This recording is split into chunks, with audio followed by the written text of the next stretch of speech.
Hello friends, कैसे हैं आप सब। आई होप अच्छे होंगे। बुढ़ानी एजुकेशन में आपका बहुत बहुत स्वागत है। और कैसी चल रही है आपकी पढ़ाई। उम्मीद है अच्छी चल रही होगी, अच्छे से तैयारी कर रहे होंगे, अच्छे से प्रैक्टिस कर रहे होंगे। और हम क्या कर रहे थे, हम पढ़ रहे थे कॉम्प्लेक्स नंबर। उसमें हमने कॉम्प्लेक्स नंबर का कॉन्जुगेट निकालना देखा था और उसके 2 या 3 समथिंग कुछ क्वेश्चंस रह गए थे, तो आज हम वो कंप्लीट करेंगे। उसके बाद में हम मॉड्यूलस वाला टॉपिक पढ़ेंगे। देन क्वेश्चन है हमारा, फटाफट कंप्लीट कर लेते हैं, क्लास बहुत लंबी हो जाती है और मैथ की क्लास में वैसे भी थोड़े बोर हो जाते होंगे। तो चलिए भाई, बोर मत होया कीजिए और अच्छे से क्लास एंजॉय किया कीजिए, पढ़ाई करिए। और तो क्या ही बोले, आप खुद ही बहुत समझदार हैं। तो चलिए, क्वेश्चन है हमारा, if a plus iota b equal 10x plus iota y then 10 2x is equal to. ये हमारे पास UPTGT में आया हुआ है, 2021 में आया है और 2019 में भी आया हुआ है क्वेश्चन है। तो सबसे पहले हम देखते हैं कि हमें दे क्या रखा है। a plus I B equal to है 10x plus I 5।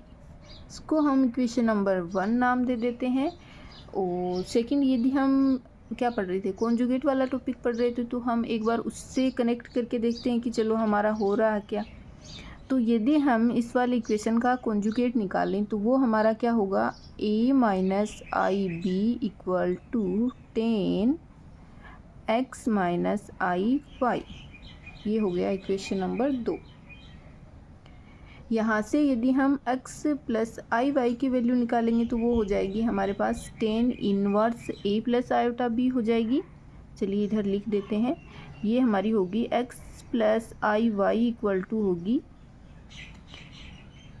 10 inverse a plus I B. क्योंकि क्वेश्चन में हमसे क्या पूछा है, 10 2x पूछा है, मतलब इधर वाली वैल्यू पे हमें 10 2x चाहिए। तो 2x तो इन दोनों को यदि हम ऐड करेंगे तभी आएगा। इसके लिए यदि हम इसको 10 को इधर भेज दें तो हमारे पास 10 inverse a plus 10 inverse b वाला फॉर्मूला क्या है, बन जाएगा।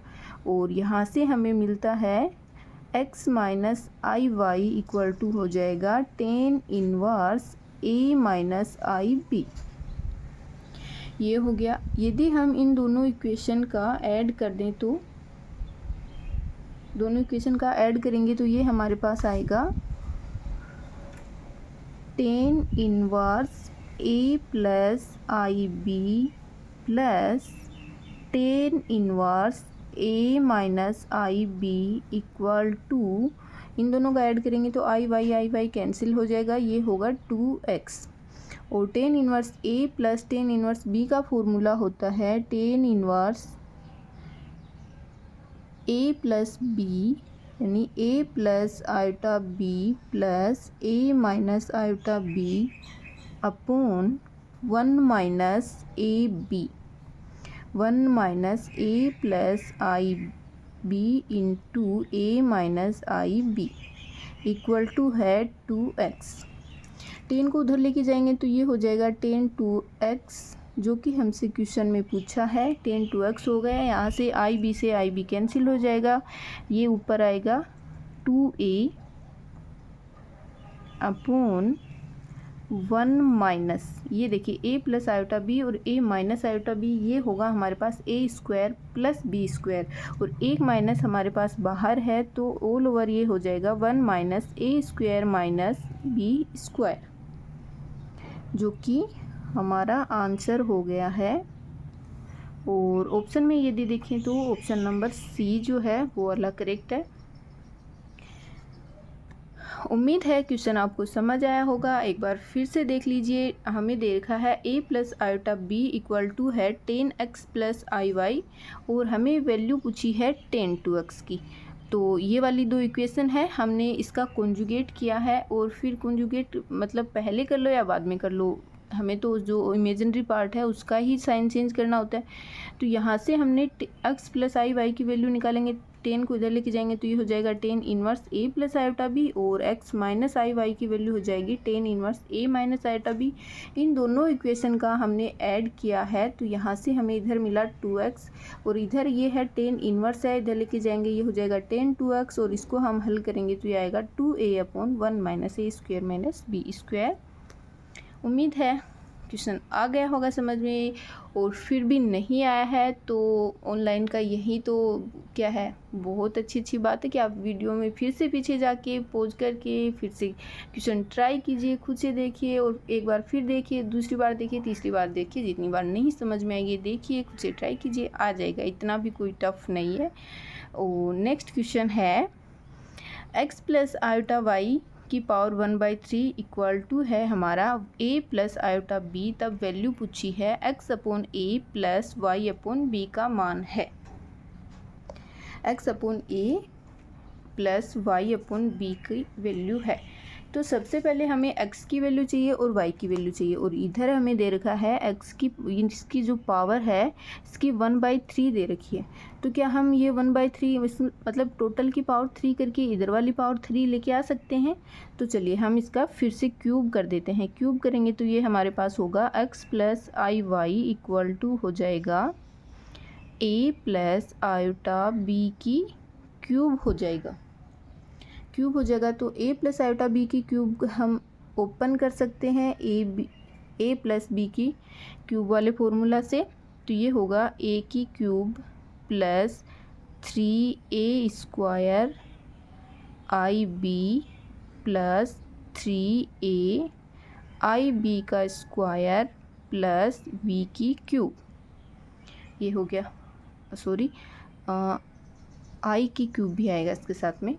तो यहाँ से आगे हम इसको हल करेंगे तो ये होगा a की क्यूब, और ये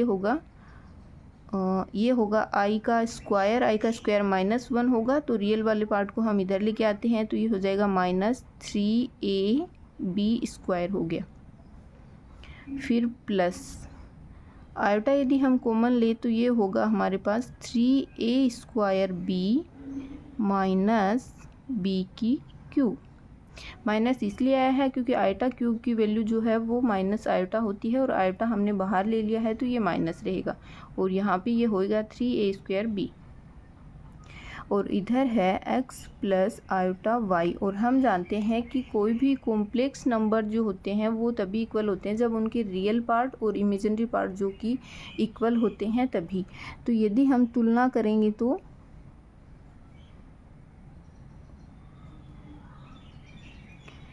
यहाँ से x की वैल्यू हमें मिलती है a की क्यूब माइनस 3ab स्क्वायर है, और y की वैल्यू आएगी हमारे पास 3a square b minus b की cube. 3a square b minus b की क्यूब।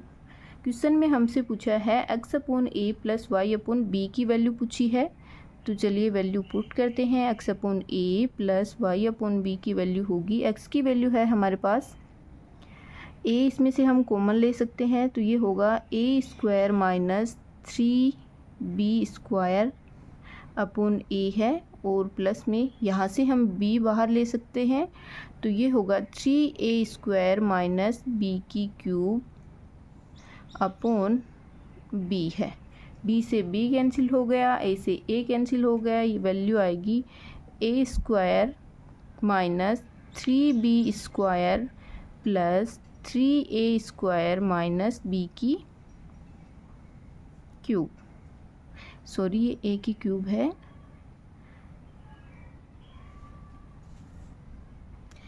कहीं तो कुछ a की क्यूब, सॉरी ये a स्क्वायर ही तो आएगा यहाँ पे, क्योंकि a हमने एक कॉमन ले लिया है बाहर में, और यहाँ ये स्क्वायर आएगा, ये भी स्क्वायर हो जाएगा, और ये तो स्क्वायर है ही। ये देखिए छोटी छोटी गलतियाँ हो जाती हैं तो उसके लिए माफ़ कर दीजिएगा, और आप भी साथ साथ करते रहिए और अच्छे से ध्यान दीजिए, कहीं कोई मिस्टेक हो तो प्लीज़ बता दीजिएगा। तो यहाँ से ये हमारे पास हुआ है 4a square minus 3 3b² minus b² equal to हमारा हो जाएगा 4a² माइनस 4b², या फिर वैल्यू होगी x upon a plus y upon b की वैल्यू आएगी 4a² माइनस b²।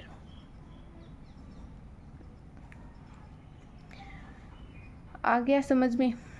ये देखिए हमें दे रखा है x प्लस आई वाई की 1/3 पावर दे रखी है, तो हमने इसका क्यूब कर दिया। दोनों साइड इसका क्यूब करेंगे तो इसकी तो पावर 1 हो जाएगी, क्योंकि 3 से 3 कैंसिल हो जाएगा, और इधर वाले की पावर हो जाएगी क्यूब हो जाएगी। तो और क्यूब वाला फॉर्मूला हमने ओपन कर दिया है, और यहाँ से हमने रियल पार्ट और इमेजिनरी पार्ट की तुलना करी है, जिससे हमें x और y की वैल्यू मिली है, और उसमें फिर हमने a और b का भाग देके जो हमसे पूछा गया है वो हमने फाइंड किया है। नेक्स्ट है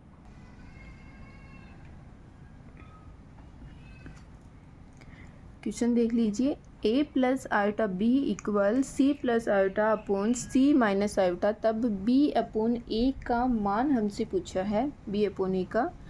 तो सबसे पहले हम इसको स्टैंडर्ड फॉर्म में चेंज करेंगे। c प्लस आई अपॉन c माइनस आई को कैसे करना है मैंने लास्ट क्लास में भी आपको बताया था, कि नीचे वाली जो भी हमें वैल्यू दे रखी है उसमें आयटा वाली वैल्यू का हमें साइन चेंज करके ऊपर नीचे उसको मल्टीप्लाई कर देना है।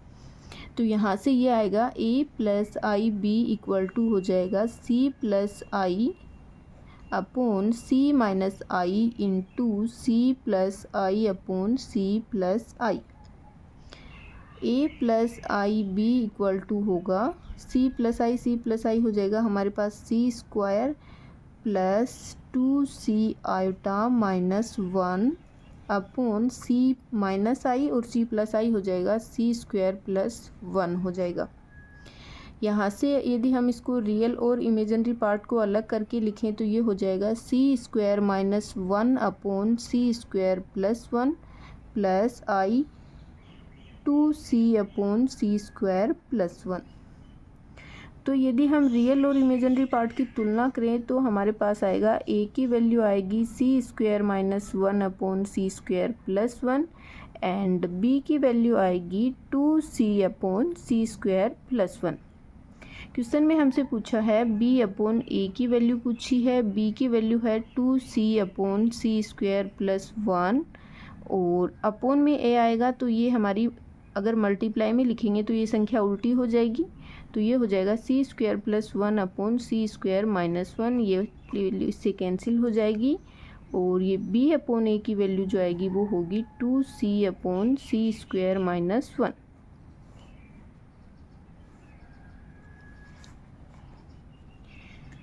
ज़्यादा कुछ भी नहीं किया है, जो वैल्यू हमें दे रखी है बस उसको हमने एक स्टैंडर्ड फॉर्म में ही चेंज किया है, वहाँ से हमें ए और बी की वैल्यू मिल गई है, और क्वेश्चन में हमसे पूछा है बी अपॉन ए, तो हमने वैल्यू पुट करी है और हमारा मान आ गया है। नेक्स्ट क्वेश्चन है z equal to 7 plus I upon 3 plus 4i, then z की पावर 14 हमसे पूछा है। तो सबसे पहले यदि हमें p अपॉन q के रूप में जैसे भी जो भी संख्याएं दे रखी होती हैं उनको हम चेंज करते हैं, मतलब स्टैंडर्ड फॉर्म में a प्लस आयोटा b में चेंज करते हैं। उसके लिए हमें इसका रेशनलाइजेशन करना होगा, तो वो होगा 7 प्लस आई upon 3 plus 4i into 3 minus 4i upon 3 minus 4i।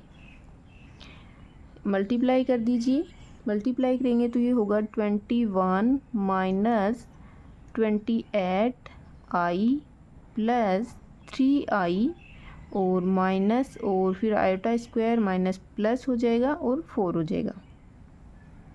नीचे हमारा आएगा 339 प्लस 16, तो z की वैल्यू आएगी हमारे पास 21 प्लस 4 यानी 25, और माइनस 25 आयोटा अपॉन 25 सब में से कॉमन लेंगे तो ये होगा 1 माइनस आई, ये हो गया 1 माइनस आई हो गया। और फिर हमें इसकी पावर निकालनी है, जो भी हमारा z आया है उसकी हमें पावर निकालनी है। 14 पावर हमें इसकी करनी है, तो सबसे पहले हम यदि इसका स्क्वायर करें तो जेड स्क्वायर करेंगे तो ये हमारा आएगा -2 आइटा,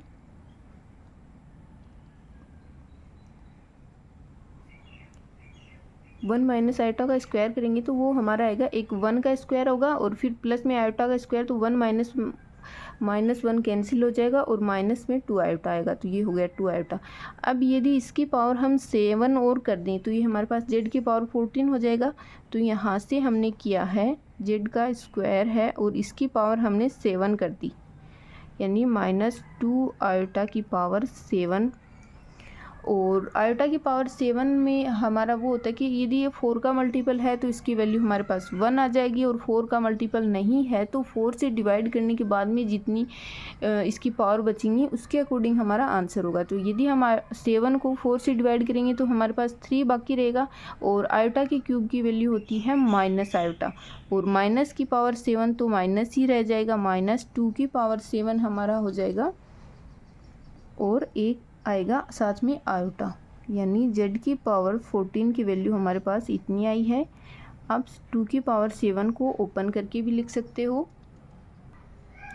या फिर जेड की पावर 14 इक्वल टू -128 आयोटा, ये हो जाएगा। तो इजी सा ही सवाल था, आप नहीं आए तो एक बार पीछे जाके प्लीज़ देख लीजिए, ज़रूर फिर से आ जाएगा समझ में, और खुद से ट्राई करोगे तो और भी अच्छे से समझ आ जाएगा। नेक्स्ट क्वेश्चन है x + iy इंटू 1 - 2i की संयुग्मी समिश्र संख्या है, वो दे रखी है 1 + i है, तब हमें x + iy की वैल्यू निकालनी है। तो हमें क्वेश्चन में दे क्या रखा है कि ये जो है इसका जो कॉन्जुगेट है वो हमारे पास 1 + i दे रखा है। तो यदि हम इसका कॉन्जुगेट निकालें तो x + iy into 1 - 2i,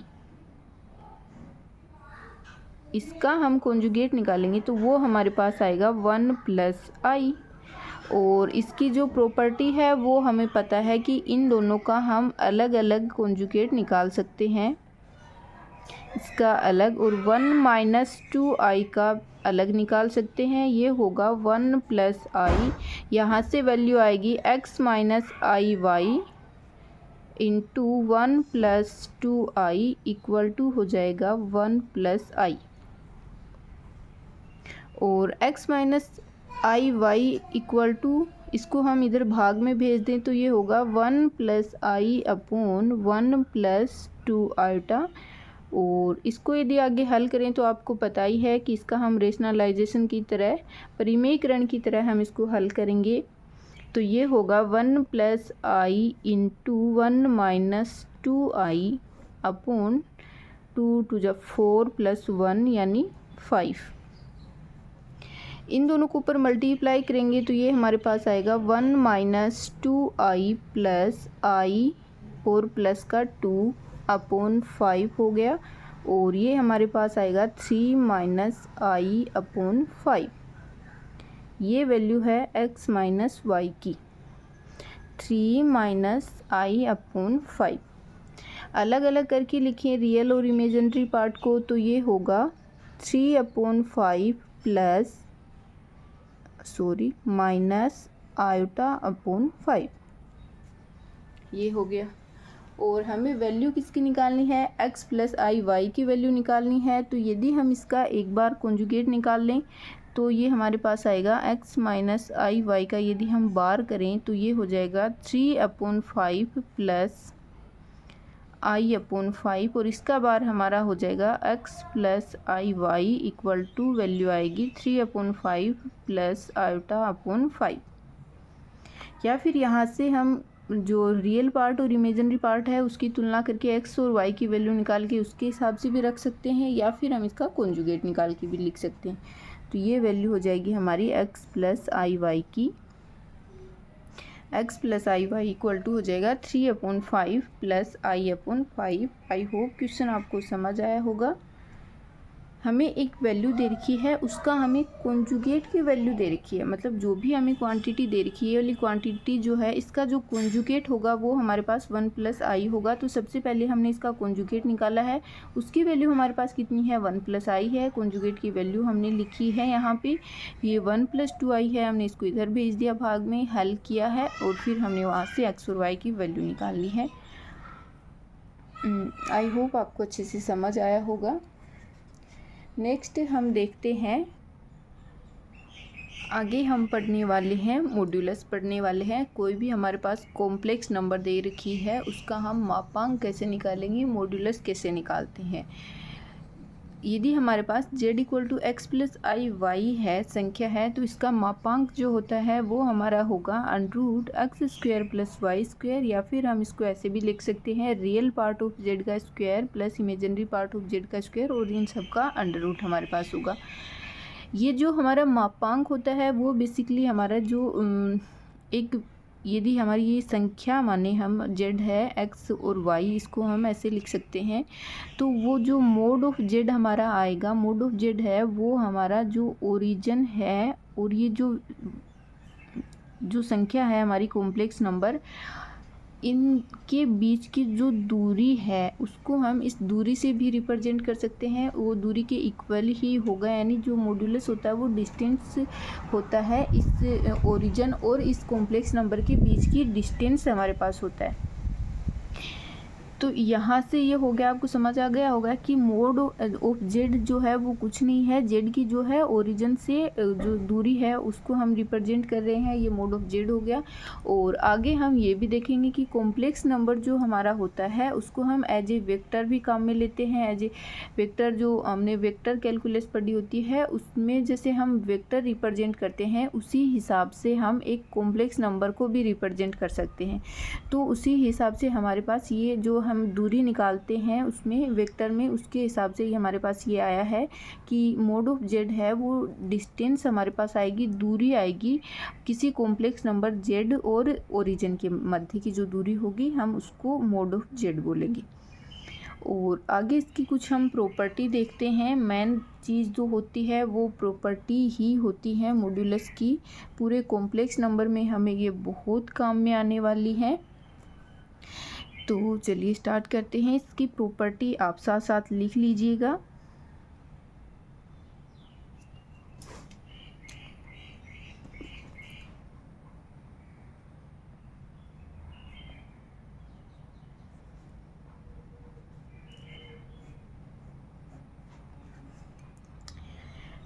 first property हमारी होगी कि मोड ऑफ जेड जो है वो हमारा > 0 होगा।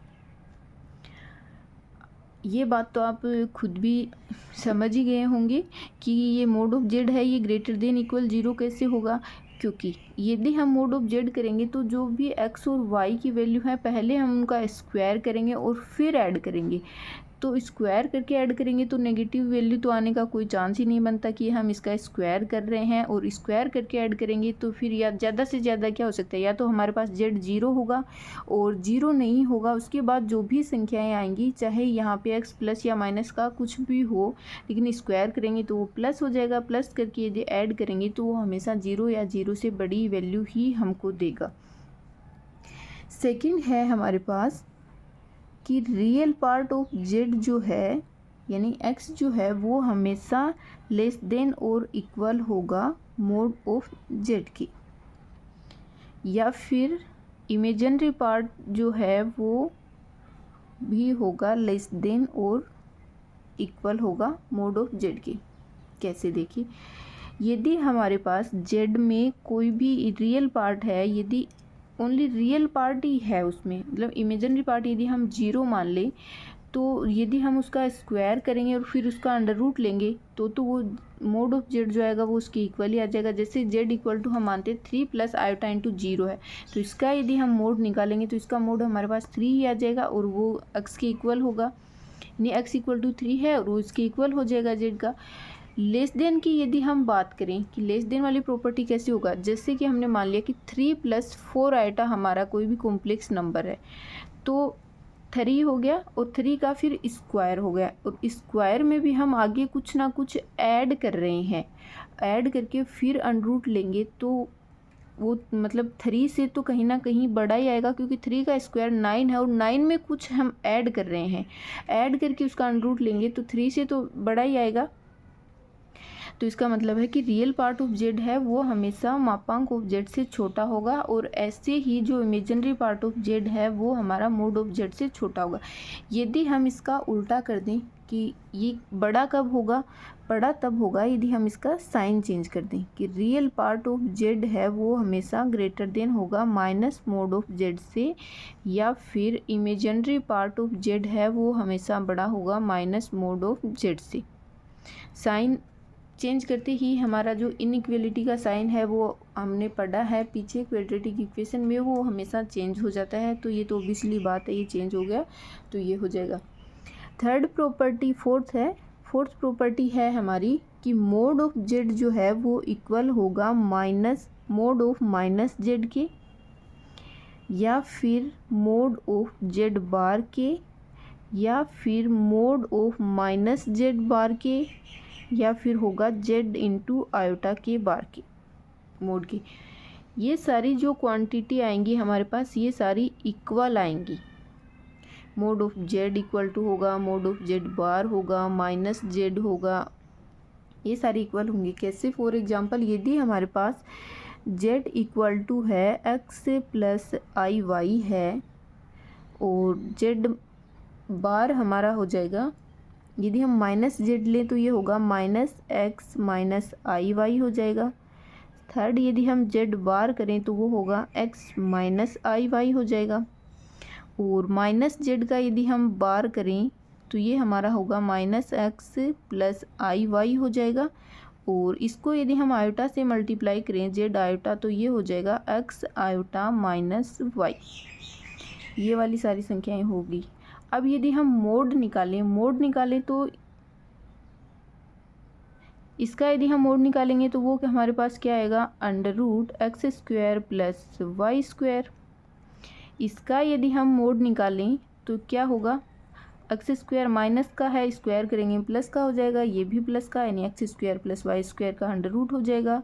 इसका भी हमारे पास X square plus Y square हो जाएगा, इसका भी X square plus Y square का अंडर रूट, और इसका भी X square plus Y square का अंडर रूट। यानी इन सब का यदि हम मोड करेंगे तो मोड सबका हमारे पास under root X square plus Y square ही आने वाला है। इसका मतलब है mod of Z bar minus mod of Z bar, ये सारी वैल्यू हैं ये हमारे पास इक्वल ही आएंगी।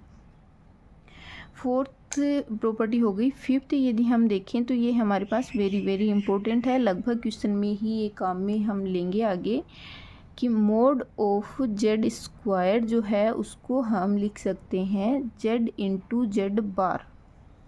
मोड ऑफ जेड स्क्वायर है, मोड ऑफ जेड स्क्वायर को हम लिख सकते हैं जेड इंटू जेड बार। इसको मैं स्टार लगा रही हूँ। ये वाली प्रॉपर्टी जो है ये लगभग क्वेश्चन में आगे हमें काम में आने वाली है, तो चलिए इसको देखते हैं कि ये हम कैसे प्रूव कर सकते हैं। हमने मान लिया कि जेड हमारे पास है एक्स प्लस आई वाई, और जेड बार जो है वो है एक्स माइनस आई वाई।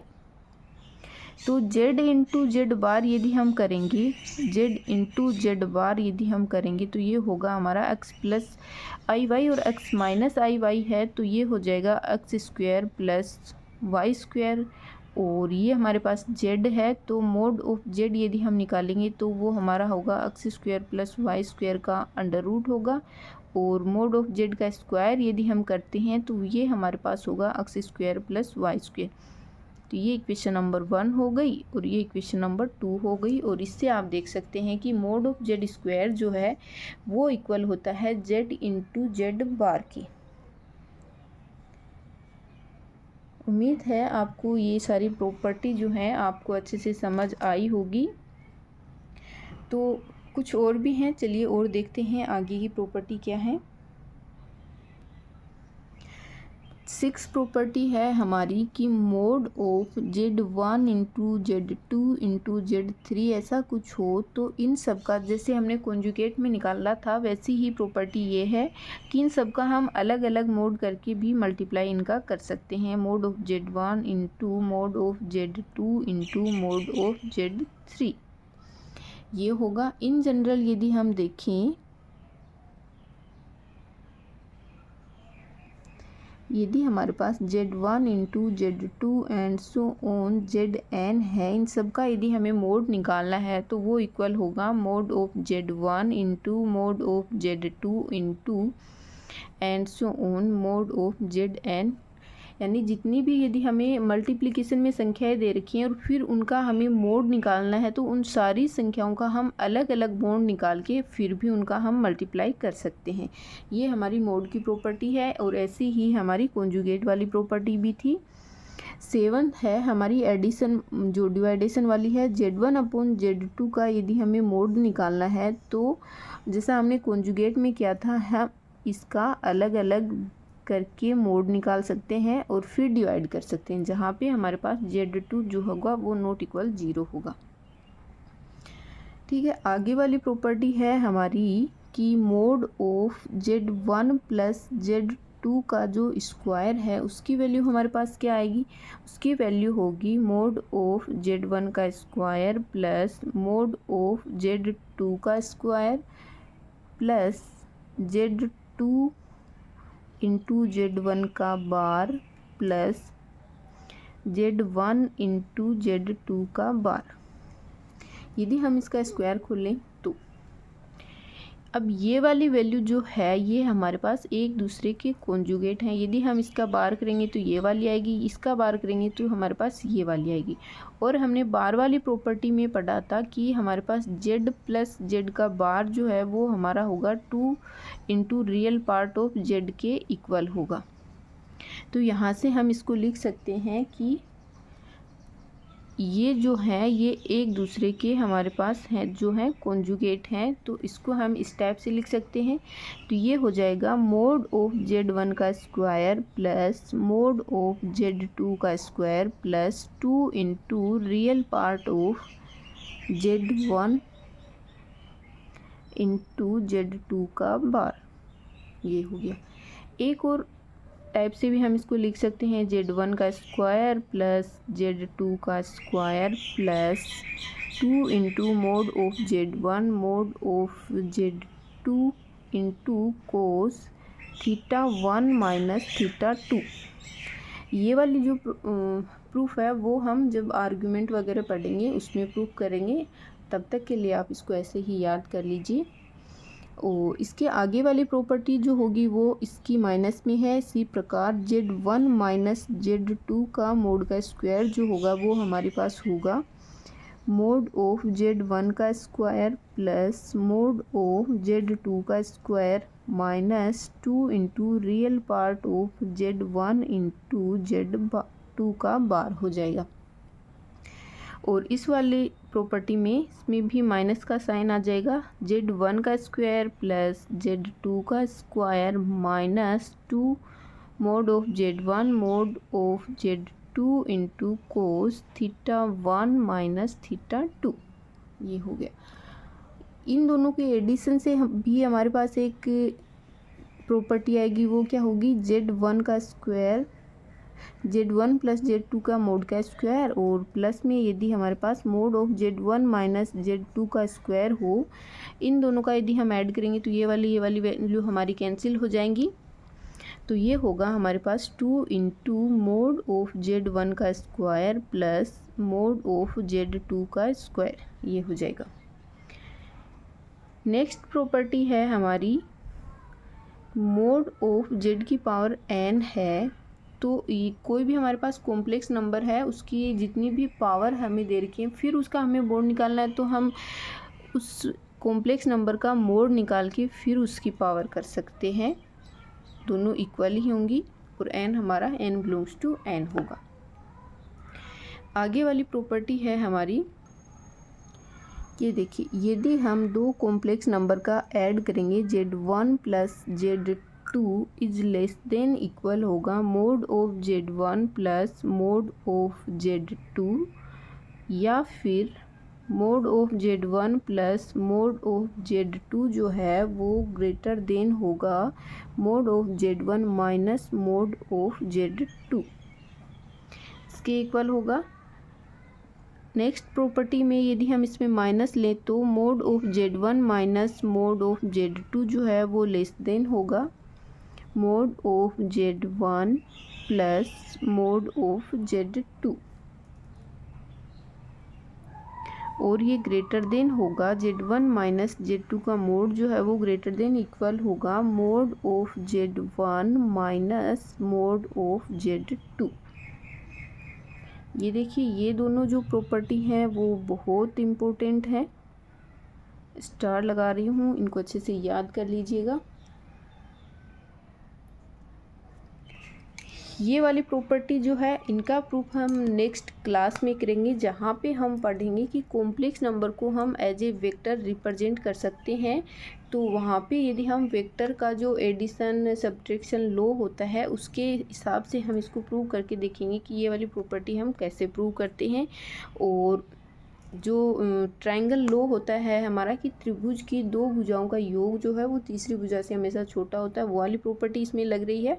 और जो वेक्टर एडिशन और सब्ट्रैक्शन होता है वो वाला लॉ भी इसमें लगेगा। तो उसको हम नेक्स्ट क्लास में करने वाले हैं, जहाँ पे हम वेक्टर के रूप में हम एक किसी कॉम्प्लेक्स नंबर को पढ़ेंगे। फिर इसके हम आगे प्रैक्टिस करने वाले हैं, प्रैक्टिस के बहुत सारे क्वेश्चन करने वाले हैं। तो आई होप आपको ये सारी प्रॉपर्टी अच्छे से याद हो गई होंगी। अच्छे से एक बार फिर से देख लीजिए कि मोड ऑफ जेड है वो हमारा ग्रेटर देन 0 होता है, रियल पार्ट ऑफ जेड या इमेजिनरी पार्ट ऑफ जेड हो वो हमेशा लेस देन इक्वल रहते हैं, मोड ऑफ जेड से होते हैं। और जेड का मोड, जेड बार का मोड या फिर माइनस जेड का मोड जो है वो इक्वल होते हैं। ये हमारी मोस्ट इम्पोर्टेंट प्रॉपर्टी है। मोड ऑफ जेड का स्क्वायर जो होता है वो इक्वल होता है जेड इंटू जेड बार के। नेक्स्ट है हमारी प्रॉपर्टी, यदि हमें बहुत सारी संख्याएं यदि हमारे पास मल्टीप्लिकेशन में है और फिर हमें उनका मोड निकालना है तो हम उन सारी संख्याओं का अलग अलग मोड निकाल के मल्टीप्लिकेशन कर सकते हैं। और ऐसे ही हमारा डिवाइडेशन वाली प्रॉपर्टी में भी होगा, यदि दो संख्याएं हमारे पास भाग में दे रखी हैं और दोनों का हमें मोड निकालना है तो हम अलग अलग करके दोनों संख्याओं का मोड निकाल सकते हैं। और ये वाली हमारी प्रॉपर्टी स्क्वायर में है। और ये दोनों जो प्रॉपर्टी हैं वो भी हमें मोस्ट इम्पोर्टेंट प्रॉपर्टी हैं, याद करनी है। यदि हमें ये वाली प्रॉपर्टी याद रहती है तो बहुत सारे क्वेश्चन ऐसे होते हैं जिनको हम बिना कुछ सोचे समझे जल्दी फटाफट कर लेते हैं इस वाली प्रॉपर्टी के बेस पे। तो mode of Z1 plus Z2 है वो हमेशा छोटा होगा mod of Z1 plus mod of Z2 की, और ये हमेशा बड़ा होता है mod of Z1 minus mod of Z2 की। ऐसे ही ये होगा mod of Z1 minus Z2 है वो हमेशा छोटा होगा mod of Z1 plus Z2 से, और बड़ा होगा mod of Z1 minus mod of Z2 से। आई होप यहाँ तक जो भी पढ़ाया है आपको बताया है अच्छे से समझ आया होगा। नहीं भी समझ आया है तो प्लीज़ कमेंट करके बताइए कि हमें यहाँ पे मतलब कोई क्यूरी है, डाउट है। और एक बार वीडियो फिर से देख लीजिए, अगर कहीं कोई कन्फ्यूजन आपको लग रहा हो तो ये तो नहीं है कि हो सकता है कहीं मुझसे भी मानवीय भूल है, हो जाती होगी कहीं प्लस माइनस में मिस्टेक, तो उसके लिए माफ़ी है आपसे। और यहाँ तक बने रहने के लिए आपका बहुत बहुत शुक्रिया, और मिलते हैं हम नेक्स्ट क्लास में। तब तक के लिए राम राम, थैंक यू। और जाते जाते एक बात और, अगर वीडियो अच्छी लगी हो तो प्लीज़ लाइक कर दीजिए, शेयर कर दीजिए, सब्सक्राइब कर दीजिए और कमेंट प्लीज़ ज़रूर करके बताइए। Thank you.